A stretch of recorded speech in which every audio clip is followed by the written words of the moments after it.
le paysage audiovisuel français. Et au-delà. La candidature, oui, même à l'Élysée, de Cyril Hanouna, l'éventuelle candidature de Cyril Hanouna. Nos confrères de Valeurs Actuelles en ont fait leur une.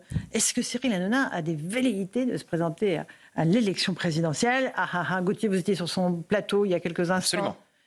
Bon, vous dites ce qui s'est passé? Mais non, on va l'écouter. Ah bon. On a d'abord...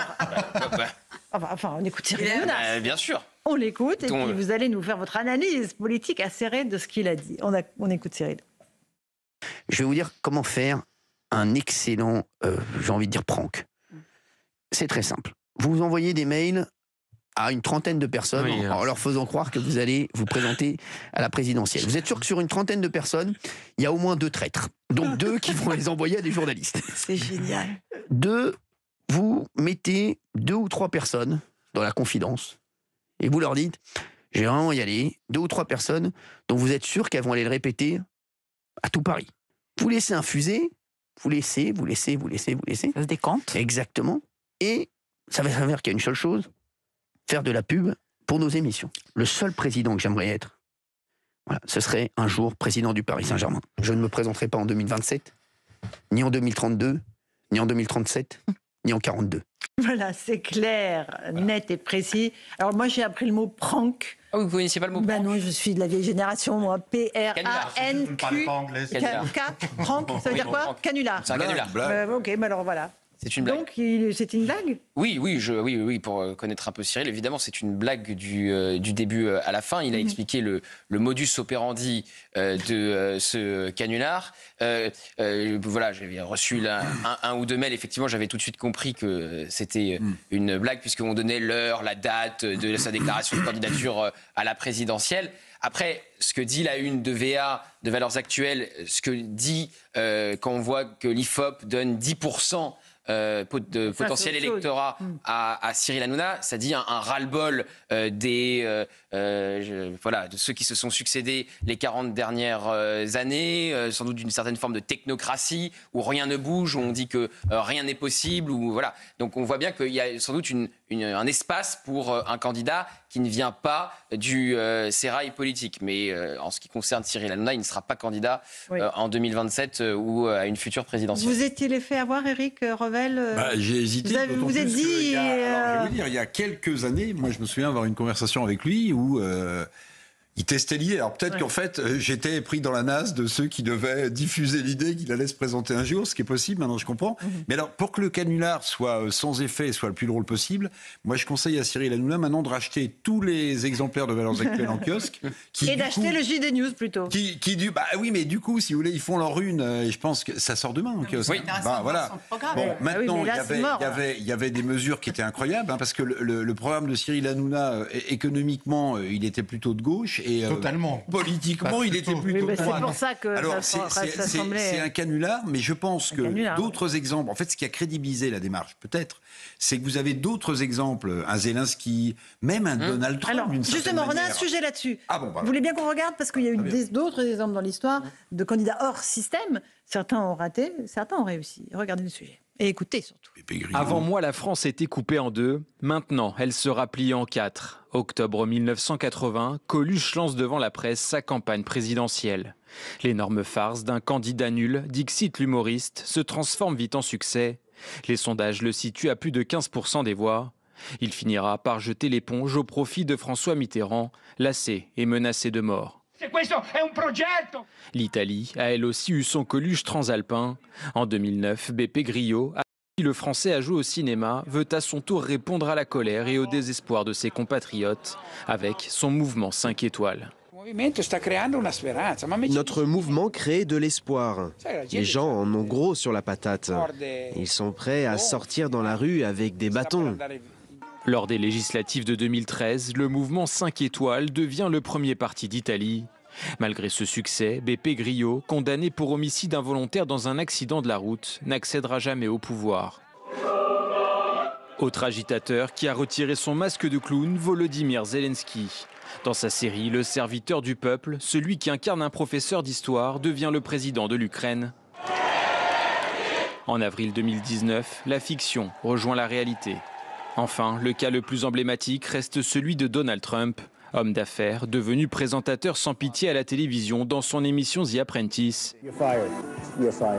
Il aura réussi l'impensable, accéder à 2 reprises au sommet de la première puissance mondiale. Donc ça peut marcher sur un malentendu, Louis Dragnel. Mais ce qui est intéressant, c'est que s'agissant de Cyril Hanouna, ça a formidablement bien marché. Moi, je vois, ça a pris.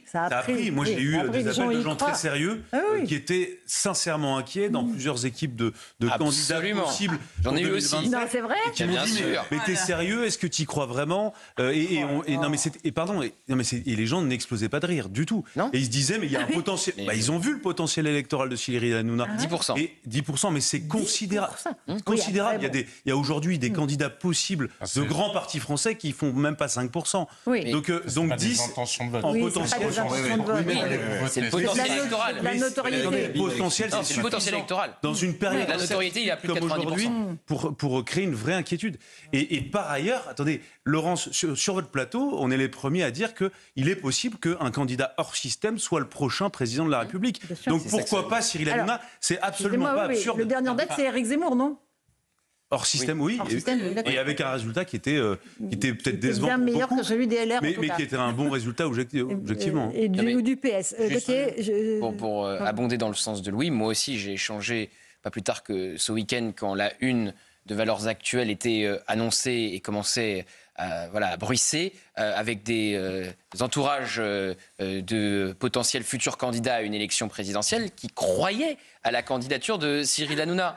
Et donc, il me demandait mon avis. Très bien, il croyait. Et même à l'Élysée, moi j'ai eu des appels. Mais bien sûr, donc, parce que même l'Élysée était il y a un taux de notoriété très important. Il y a l'IFOP qui dit donc potentiel électoral de 10%. Il y a un programme disruptif et il y a surtout un ras-le-bol généralisé de cette classe politique. Emmanuel Macron, je rappelle, il n'était pas hors système, mais il bénéficiait du ras-le-bol généralisé en 2017. Alors maintenant, lui, il se retrouve dans le ras-le-bol également. Oui. Voilà, c'est ce qui a changé. Alors, je ne me présenterai pas en 2027 ni après l'Élysée. Ça y est, la réponse est claire, Jean-Sébastien Ferjou. Oui, mais je crois que ça dit quelque chose sur les autres. C'est-à-dire qu'il n'y a pas de candidat si évident que ça à commencer. C'est-à-dire que jusqu'à il y a peu de temps, avant la condamnation de Marine Le Pen à cette peine d'inéligibilité provisoire, tout le monde pensait qu'il y avait une seule place à prendre au deuxième tour de la présidentielle, à part le RN, parce que le RN était mécaniquement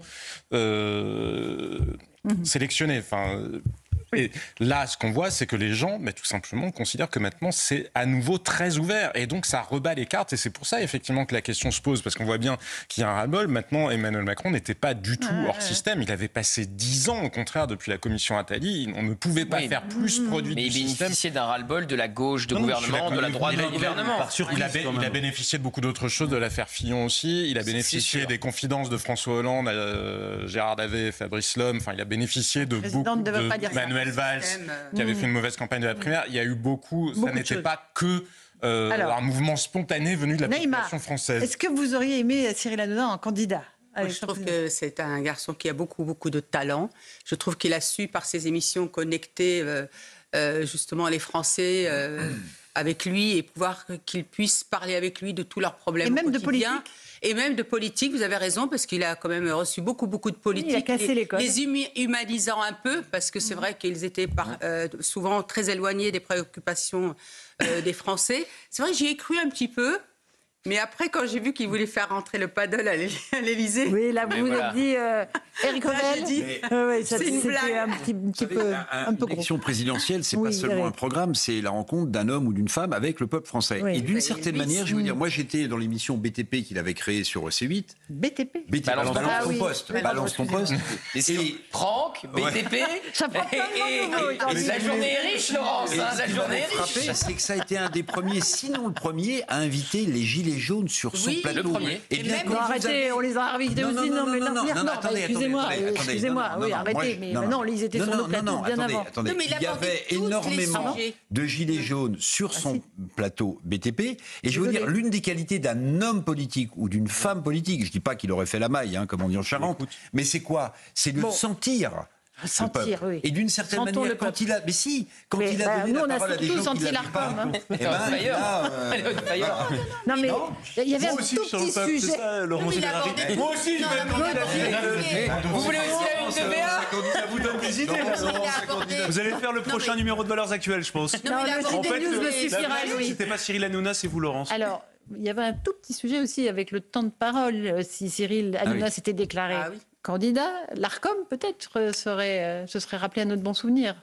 Mon cher Gauthier. Oui, alors il y a une jurisprudence qui est la jurisprudence Éric Zemmour, voilà, qui, alors qu'il n'était, je rappelle, il n'était pas candidat. Il n'était pas candidat. Il allait commencer sa tournée littéraire et il ne l'avait pas commencé au moment où l'Arcom avait décidé de le décompter. Mais on n'est pas du tout dans le même cas. Éric Zemmour a terminé candidat à la présidentielle. Et Cyril Hanouna ne terminera pas candidat à la présidentielle puisque tout ça était un canular. Éric Zemmour n'a pas fait un canular. En revanche, je pense qu'il aura un grand rôle à jouer en 2027. Parce que justement, je crois que sur les questions sociétales, il est très fort. Et encore une fois, il touche tout le monde. Il y a vraiment une diversité. Et moi, je lui ai dit dernièrement quand je l'ai rencontré, mais vous savez que sur les quartiers, il est très écouté. Les jeunes l'adorent. Donc souvent, ils ont raison. Voilà, et c'est important aussi qu'on puisse avoir des espaces comme ça de réels débats. Voilà, sans qu'on ait C'est important aussi que soit représenté. On voit bien, quand on voit la concurrence entre Quotidien, Yann Barthès et Cyril Hanouna quand il était sur C8, que ce sont deux France et deux sociologies très différentes. Et c'est important que soient représentés aussi des Français qui se sentent méprisés, qui se sentent oubliés par le système. On n'est pas obligé de dire qu'ils ont raison en tout et de tomber dans la démagogie. Je ne dis pas d'ailleurs que c'est ce que fait Cyril Hanouna du tout.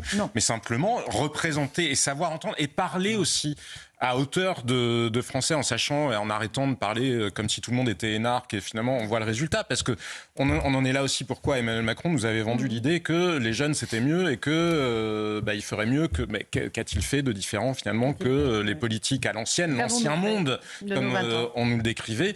Et c'est vrai que reste-t-il sur les ruines de tout ça aujourd'hui en matière de crédibilité politique? Ça y est, que reste-t-il de nos amours? Gauthier Lebret, une information de dernière minute. Oui, de notre ami Donat Vidal-Revel, le patron d'Europe 1, qui m'envoie qu'il suffit de se déclarer candidat ou de faire campagne pour entrer dans les critères de l'Arcom. Leur décision est souveraine, seule contestation possible devant le Conseil d'État. Voilà pour l'information. Donc c'était complexe. Donc c'était, vraiment. Ah bah oui. Bon. Mais c'est encore une fois, c'est deux cas différents, parce qu'Éric Zemmour est allé au bout, alors que Cyril Hanouna, c'était un canular. Un canular, voilà. Fin de l'histoire. Il est l'heure du rappel des titres de l'actualité.